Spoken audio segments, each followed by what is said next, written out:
आज फिर से आपका स्वागत है पीएस आइडियाज में। तो इस प्लेटफॉर्म पे हम नए नए आइडियाज लेके आते हैं और कुछ इनोवेटिव चीज़ों की बात करते हैं। ऐसे ही हम कंस्ट्रक्शन के सब्जेक्ट के अंतर्गत आज हम बात करेंगे कि मकान बनाते समय कौन कौन सी 10 प्रमुख गलतियां हैं जो हम कर बैठते हैं और जिसकी वजह से हमें बहुत बड़ा नुकसान उठाना पड़ सकता है। तो ये गलतियां हम ना करें। तो दोस्तों, हम बड़े ही शौक से अपना मकान बनवाते हैं, चाहे आप किसी ठेकेदार के माध्यम से बनवाएं या फिर आप खुद ही मिस्त्री लगाकर, आप अगर आप खुद ही आपको नॉलेज है तो आप खुद भी मकान बनवा सकते हैं। जैसे कई लोग बनवाते हैं। तो आपको कुछ प्रमुख चीजें जो कि कुछ प्रमुख मिस्टेक्स जो कि आपको नहीं करनी है, उनकी हम बात करेंगे एक एक करके।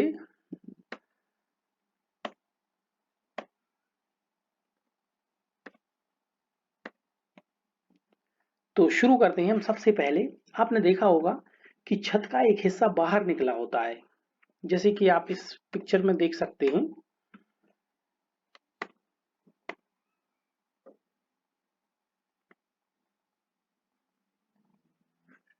इस पिक्चर में एक छत का एक हिस्सा बाहर की तरफ निकला हुआ है, जिसकी वजह से ये पुरानी बिल्डिंग जो है ये डैमेज हो गई है।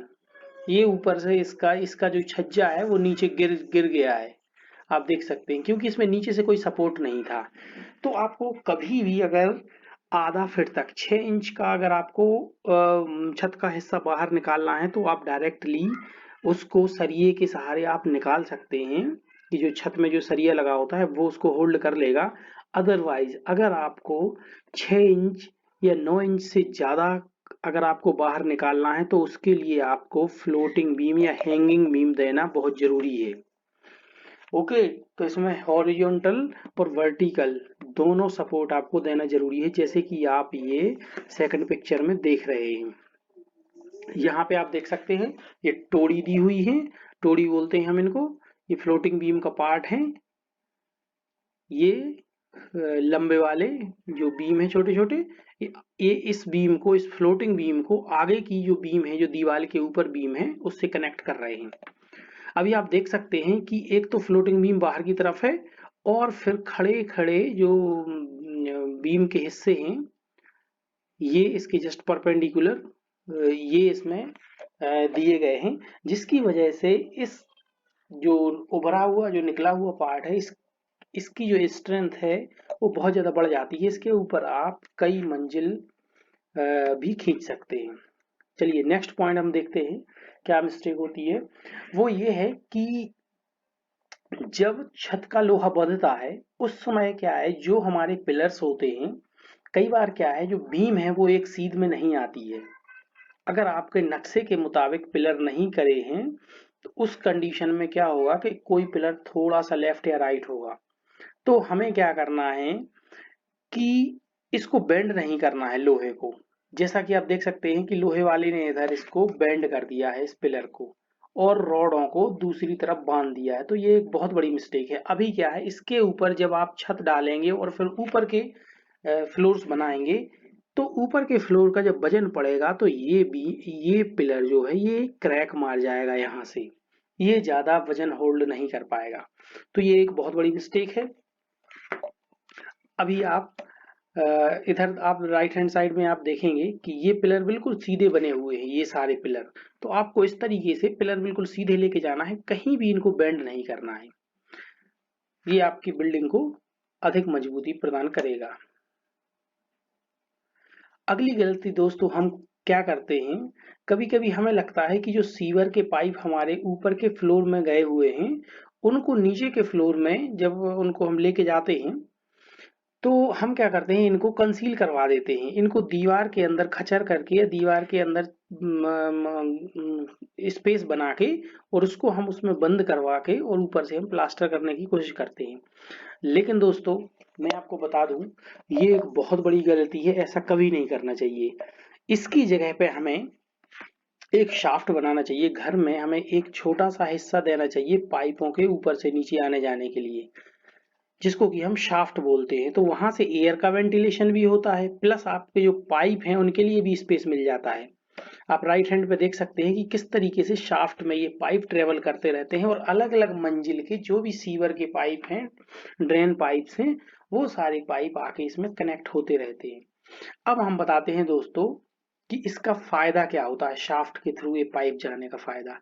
पहला फायदा तो ये होता है कि ये जो पाइप हैं अगर कभी भी चोक हो गए या ब्लॉक हो गए तो आप इनको कभी भी रिप्लेस कर सकते हैं, निकाल सकते हैं, और इससे बिल्डिंग में कोई टूट फूट नहीं होती। जबकि अगर आप इस तरीके से, जो पहली पिक्चर है लेफ्ट हैंड साइड, अगर आप इनको कंसील करवा देंगे या दीवार के अंदर बंद करवा देंगे और कभी अगर ये ब्लॉक हो गए पाइप, तो फिर आपको इनको निकालने के लिए, रिप्लेस करने के लिए बहुत मेहनत करनी पड़ेगी। दीवार को का पूरा प्लास्टर आपको तोड़ना पड़ेगा और आपका जो ओरिजिनल पेंट है वो पेंट पूरा बर्बाद हो जाएगा। तो ये बहुत बड़ा नुकसान है। इसके अलावा दूसरा एक नुकसान क्या होता है, अगर आपका पाइप आप कहेंगे चोक नहीं भी हुआ, तब क्या होता है, कई बार जब मकान बन जाता है उसके बाद हम भूल जाते हैं कि किस जगह से हमारे ये पाइप अंदर गए हुए हैं दीवार में, और हम कभी भी दीवार में कोई नेल वगैरह लगा देते हैं, कील वगैरह दीवार में लगा देते हैं, तो क्या है वो इससे, इसमें इस पाइप में छेद हो सकता है उससे, और इसमें छेद होने से ये पूरा पाइप लीक हो सकता है। फिर आपको वो प्लास्टर पूरा तोड़ के, दीवार तोड़ के, और आपको ये पाइप रिप्लेस करना पड़ेगा। तो ऐसी गलती ना करें। अगली गलती दोस्तों हम देखते हैं, क्या होता है जब हमारी छत की ढलाई होती है, लोहा बंधने के बाद इलेक्ट्रीशियन आता है और वो जो भी पाइप्स हैं, पीवीसी के पाइप डाल के जाता है छत के ऊपर, जिनसे कि आपका जो वायर है, वायरिंग आपकी होनी है। तो आप देख सकते हैं कि पीवीसी के पाइप्स, पहली पिक्चर में आप देख सकते हैं कि कैसे पीवीसी के पाइप बिछाए हुए हैं। अब इसके ऊपर हमारा कंक्रीट डल जाएगा, छत की ढलाई हो रही है इस पिक्चर में यहाँ पे, और आप देख रहे हैं कि ये पाइप डले हुए हैं। अब जो लेबर है ये तसले में भर भर के मटेरियल लेके आता है और इनके ऊपर चलता हुआ आता है, कहीं भी इसका पैर रखा जाता है जाने अनजाने में। तो इसकी वजह से ये पाइप जो हैं ये टूट सकते हैं कभी भी। तो जो भी पाइप आप छत के ऊपर लगाएं वायरिंग के लिए, वो पाइप आप आईएसआई मार्क और बहुत बेस्ट कंपनी के ही लगवाएं। जो भी अच्छी कंपनी है, रेप्यूटेड कंपनी है, उसके पाइप ही डलवाएं। कमजोर पाइप सस्ते के चक्कर में बिल्कुल न डलवाएं। अच्छे वाले अगर आप पाइप डलवाएंगे तो सामान्यतः एक पाइप आपका 70 रुपये 80 रुपये के आसपास आ जाता है, और सस्ता वाला पाइप आपको 40-45 रुपये में मिलेगा। तो बेटर है आप अच्छा वाला पाइप डलवाएं, इन पाइपों में उतना ज्यादा खर्चा नहीं आता है। इस चीज का आपको ध्यान रखना है। और अगर कोई कॉन्ट्रैक्टर है जो आपका मकान बना रहा है तो आप देख लें जब वो पाइप डलवा रहा है, अगर आप विद मटेरियल आपका ठेका है, कॉन्ट्रैक्ट है, तो आप देख लें कि उसने कौन सा वाला पाइप यूज किया है, क्योंकि एक बार मकान बन जाएगा फिर कॉन्ट्रैक्टर आपकी तरफ नहीं देखेगा, वो भूल जाएगा आपको, और फिर आप परेशान होते रहेंगे। तो इसमें क्या होता है, अगर गलती से पैर इसका रखा गया या इस पे एक्स्ट्रा लोड आ गया तो ये कई बार पंक्चर हो जाता है। ये पाइप अगर पंक्चर हो गया तो इसके अंदर ये रोड़ी गिट्टी विट्टी अंदर भर जाती है, ये मटेरियल अंदर भर जाता है और ये ब्लॉक हो जाता है। तो आप इस पिक्चर में, थर्ड पिक्चर में आप यहाँ पे देख सकते हैं कि जब ये इलेक्ट्रीशियन प्लास्टर होने के बाद जब ये वायरिंग कर रहा है तो इसको अपना वायरिंग करते टाइम इलेक्ट्रीशियन क्या करते हैं, एक स्प्रिंग को अंदर डालते हैं, एक जगह जहां होल उनको मिलता है वहां से स्प्रिंग डालते हैं, और वो स्प्रिंग इन पाइपों के थ्रू ट्रेवल होके दूसरे वाले होल में जाता है। तो इस तरीके से उस स्प्रिंग में फिर ये अपना वायर बांध के और उसको खींचते हैं। तो स्प्रिंग एक गाइड का काम करता है, इनके पास एक स्पेशल स्प्रिंग होता है इलेक्ट्रीशियन के पास। तो दोस्तों जब ये पाइप बीच में अगर पंक्चर हो गया छत की ढलाई के टाइम पे और उसमें गिट्टी भर गई तो इसकी स्प्रिंग आगे नहीं बढ़ेगी। जब स्प्रिंग इसकी आगे नहीं बढ़ेगी तो फिर वो क्या करेगा, रास्ता खोलने के लिए वो आपकी छत को ऐसे तोड़ देगा। आप देख सकते हैं इस फिगर में, इस पिक्चर में आप देख सकते हैं कि ऐसे छत को तोड़ दिया है इसने। तो दोस्तों आप इस बात का ध्यान रखें कि अच्छे वाली पाइप लगाना है। और दूसरा क्या काम करना है आपको कि जब प्लास्टर हो जाता है तो प्लास्टर होने के बाद आप इंश्योर करें, आप इस बात का ध्यान रखें कि जितने भी ये इलेक्ट्रिक वाली डिब्बियां लगी हुई हैं, ये पाइप आपस में कनेक्ट होते हैं डिब्बियों के माध्यम से। यहाँ पे एक आपको डिब्बी दिख रही होगी, यहाँ पे सेंटर में जंक्शन पे डिब्बी है, डिब्बियां लगी होती हैं बीच बीच में। तो ये डिब्बियां प्लास्टर से ना ढकें, आप इस बात का ध्यान रखें। और प्लास्टर होने के बाद आप मिस्त्री को बोलें कि इन डिब्बियों को ठीक से साफ कर दे। दिन भर प्लास्टर हो गया, शाम को आप उसको छुट्टी होने से पहले आप बोलें कि भाई इनको साफ कर दो डिब्बियों को, और ये इनको तुरंत साफ करवा लें। तो फिर जब इलेक्ट्रीशियन आएगा तो वो ज्यादा तोड़ फोड़ नहीं करेगा। अदरवाइज इलेक्ट्रीशियन बाद में आता है, उसको लगता है कि इसके अंदर तो मसाला भरा हुआ है, तो फिर वो इनमें काफी तोड़ फोड़ करके और फिर इनको साफ करता है वो, तो जिससे आपको बहुत नुकसान होता है। चलिए नेक्स्ट आगे देखते हैं। हाँ दोस्तों, नेक्स्ट पॉइंट बहुत इंपॉर्टेंट है। आप देखेंगे कि कई बार आप जब विंडो लगाते हैं तो विंडो को आप बिल्कुल दीवार से या पिलर से टच करके लगा देते हैं। तो ये एक गलत तरीका है। आपको कभी भी विंडो को बिल्कुल टच करके दीवार में नहीं लगाना है, जैसे कि इस फिगर में लगा है। इससे क्या होता है, जब आप कभी भी यहाँ पे पर्दा लगाएंगे तो पर्दा लगाने के लिए आपको यहाँ पे स्पेस नहीं मिलेगा और ये आपकी विंडो थोड़ी सी खुली दिखेगी। जबकि आप राइट हैंड पे देखिए, ये एक विंडो लगा है, इसमें दोनों तरफ ही गाला छोड़ा हुआ है, दोनों तरफ स्पेस छोड़ा हुआ है, कम से कम 1.5 फीट 2-2 फीट। तो अगर कम भी आपको स्पेस छोड़ना है तो आप 9 इंची का स्पेस छोड़ दें या 1 फीट का 1.5 फीट का स्पेस छोड़ दें, तब भी काम चलेगा। लेकिन बिल्कुल आपको यहाँ पिलर से और दीवार से टच करके विंडो नहीं लगानी है, इससे आपको काफी दिक्कतें आएंगी।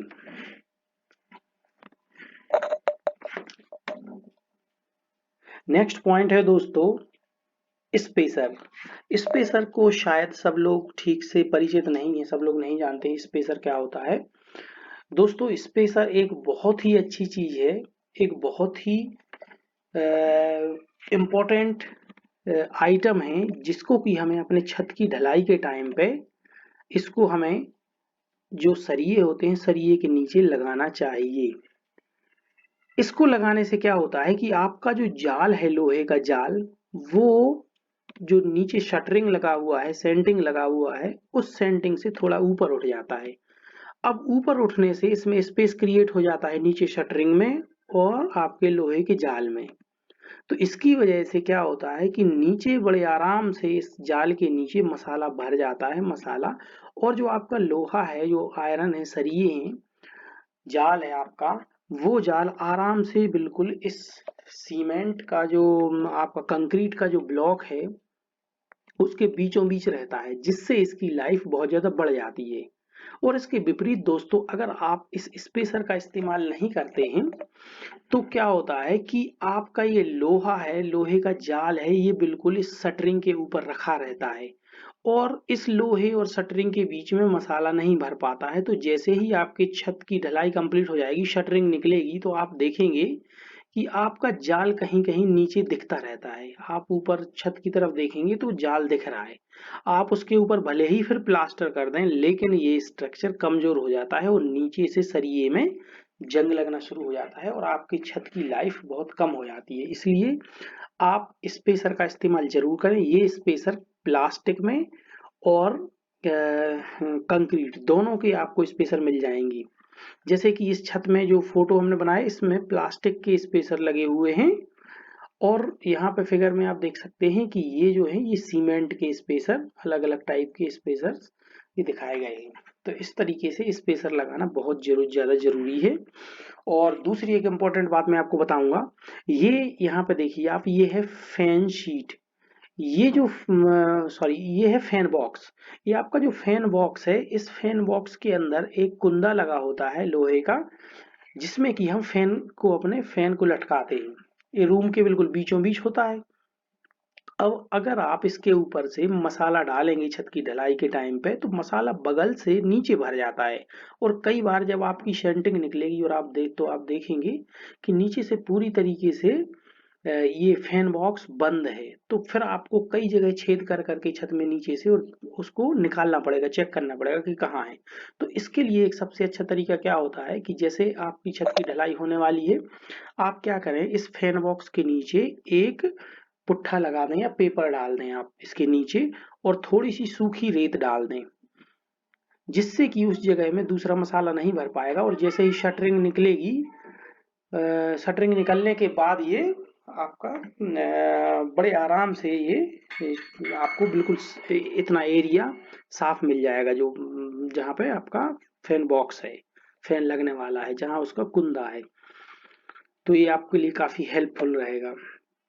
नेक्स्ट दोस्तों आप देखिए, एक बहुत बड़ी मिस्टेक जो कि इलेक्ट्रीशियन करते हैं वो ये है कि जब वो फिटिंग करते हैं, जैसे ही आपकी छत की ढलाई हो जाती है, उसके बाद सबसे पहले प्लास्टर के भी पहले काम शुरू होता है इलेक्ट्रिक फिटिंग का।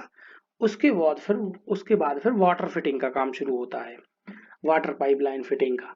ओके, तो दोस्तों यहाँ पे आप देखिए कि जैसे अगर कोई एक बीम बीच में आ जाती है या कोई पिलर है, जैसे आपने 4 इंची की दीवार उठाई, अब लेकिन आपका पिलर तो 4 इंची का होता नहीं है, पिलर तो आपका कम से कम 9 इंची का या 12 इंची का होगा। अब मान के चलिए आपका 1 फुट का पिलर है, अब ये पिलर दीवार से बाहर निकला हुआ है, तो नॉर्मली ये दोनों तरफ नहीं निकला होता है, एक तरफ ज्यादा निकला होता है, एक तरफ वो दीवार से प्लेन रहता है ये पिलर। यहाँ पे इन महाशय ने क्या किया है, इलेक्ट्रीशियन ने, इनको यहाँ से पाइप गुजारना था ये इलेक्ट्रिक वाला, तो इन्होंने क्या किया है, ये सीधा बीच में पिलर पड़ा तो इन्होंने सीधा पिलर को काट दिया। 8 इंची पिलर को काट के इसकी रॉडें पूरी दिखने लगी, उसके अंदर से ये अपना बिजली का पाइप लेके गए हैं। तो ये बिल्कुल गलत प्रैक्टिस है, इससे आपका ये पिलर पूरा कमजोर हो गया। ये पिलर अपनी स्ट्रेंथ से अब सिर्फ 20% ही आपकी बिल्डिंग को स्ट्रेंथ देगा। अब इसमें ज्यादा दम नहीं बचा, ये कमजोर हो गया पिलर। अब इसके बाद आपको क्या करना पड़ेगा कि इसमें सीमेंट के लड्डू बना के इसमें लड्डू डालने पड़ेंगे, प्योर सीमेंट आपको इसमें डालना पड़ेगा, ताकि ये मजबूती ले ले थोड़ी सी, लेकिन फिर भी उसमें वो स्ट्रेंथ नहीं रहेगी। इसका सही तरीका ये है कि अगर बीच में कोई पिलर पड़ता है तो आपको इस पाइप को यहाँ से इस पिलर के पहले ही यहाँ पे होल करके इस पतली सी दीवार में इसको पाइप को पहले एक बेंड लगा के पीछे ले जाना है, पीछे से फिर अगेन एक बेंड लगा के आपको यहाँ से इस तरफ से निकाल लेना है। और पीछे क्योंकि ये पिलर जो है, ये पिलर दीवार के बिल्कुल बराबर होगा, पैरेलल होगा, तो वहां पे आपको सिर्फ आधा इंची की खचर करनी पड़ेगी। यहाँ तो इन भाई साहब ने 6-7 इंची की खचर कर दी है। अब आप इस फिगर में देखिए राइट हैंड साइड में, यहाँ पे भी कितनी सारी बीम बीच में आई है, ये बीम में देखिए, लेकिन इन्होंने सिर्फ आधा इंची इसमें खचर किया है, और लोहा भी आपका नहीं निकला, जो बीम का लोहा है वो भी नहीं दिख रहा है। तो ये एक सही प्रैक्टिस है। चलिए नेक्स्ट देखते हैं। हाँ दोस्तों, आप देखिए, जब आप कोई भी पिलर बनाते हैं, शटरिंग लगाई, उसमें मसाला डाला, उसमें एक तो अच्छी तरीके से उसकी धसाई करनी है, या तो आप उसमें वाइब्रेटर चलाएं, अगर वाइब्रेटर का आप प्रयोग नहीं कर रहे हैं तो फिर आप एक रॉड से उसको अच्छी तरीके से धांसें, पहला काम। और दूसरा काम ये कि अगर आज आपकी पिलर की आपने ढलाई की है, तो आपको कम से कम 24 घंटे तक उसकी कोई तराई नहीं करनी है, उस पर कोई भी पानी नहीं पड़ने देना है। अगर मानसून का टाइम है या फिर पानी गिरने की संभावना है तो आप उसके ऊपर कोई एक बरसाती ढक दें या पॉलिथीन ढक दें, जिससे कि वो सेफ रहे। आप इस फिगर में देख सकते हैं कि किस तरीके से पानी पड़ने की वजह से इसका जो मटेरियल है वो नीचे गिर गया है, या फिर सही रेशियो प्रोपोर्शन में जो कंक्रीट का मिक्सचर है वो नहीं बनाया गया है, जिसकी वजह से ये क्षतिग्रस्त हो गया है पिलर, और इसका ऊपर का मटेरियल गिर गया है। वहीं आप राइट हैंड साइड में आप देख सकते हैं कि एकदम हेल्दी पिलर बना हुआ है यहाँ पे, जिसमें कोई प्रॉब्लम नहीं है। नेक्स्ट पॉइंट दोस्तों बहुत ही इंपॉर्टेंट पॉइंट है, ये चीज आपको बहुत ज्यादा फायदा देने वाला है, जो मैं आपको बताने जा रहा हूँ। क्या होता है दोस्तों, कई बार आपने देखा होगा कि आपका मकान बन गया है, मकान बहुत ही खूबसूरत सुंदर मकान बना है, लेकिन क्या होता है बारिश के समय में या एकदम से आप देखेंगे कि कभी आपके छत में एकदम बीचों बीच आपके बेड के ऊपर ही छत गीला हो रहा है, तो आप सोचेंगे कि ये छत में बीचों बीच पानी कहाँ से आ गया।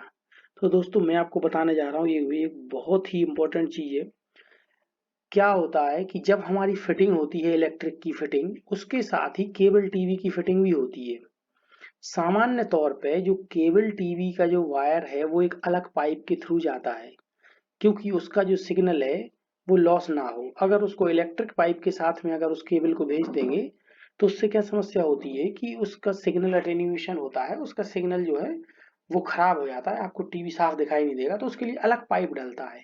और क्योंकि वो आपको या तो डीटीएच या केबल टीवी में आपको कनेक्ट करना होता है वो वायर, तो उसके लिए पाइप हम छत पे खुला छोड़ देते हैं।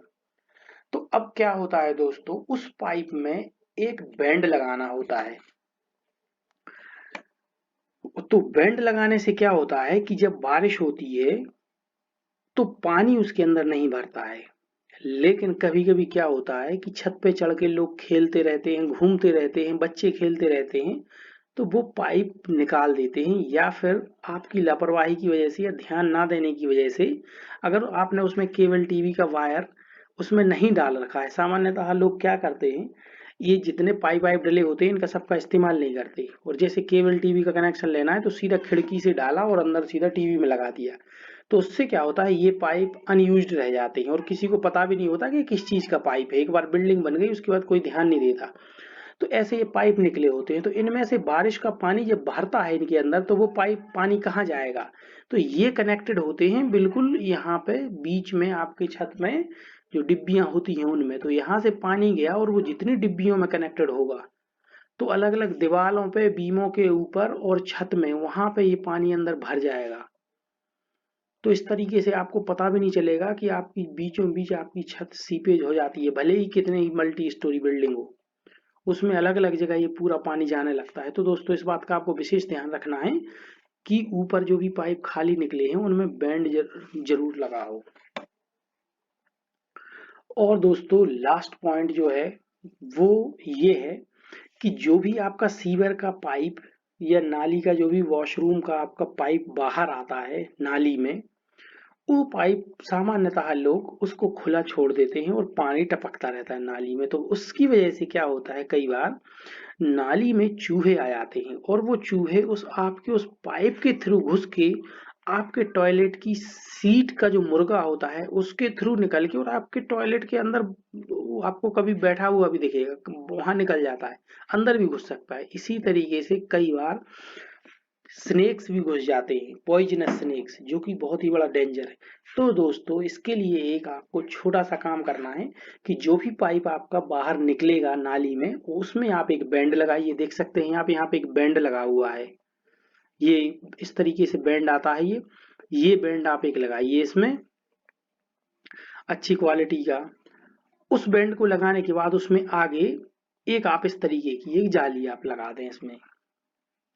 तो इससे क्या होगा कि पानी तो निकलता जाएगा इस जाली के थ्रू, लेकिन इसमें से कोई भी जो भी जैसे रैट्स वगैरह हैं, स्नेक्स हैं, कोई भी जीव जंतु जानवर वापस नहीं अंदर जा पाएंगे। तो दोस्तों ये मैंने कुछ इम्पोर्टेंट आपको जानकारी देने की कोशिश की है। मकान बनाते समय जिन बातों को आपको ध्यान रखना है, अगर आपको ये सब आइडियाज पसंद आए, अच्छे लगे, तो आप इस वीडियो को लाइक कीजिए, अपने दोस्तों में शेयर कीजिए और हमारे चैनल को सब्सक्राइब कीजिए ताकि हमें मोटिवेशन मिले ऐसे ही और वीडियोस बनाने का।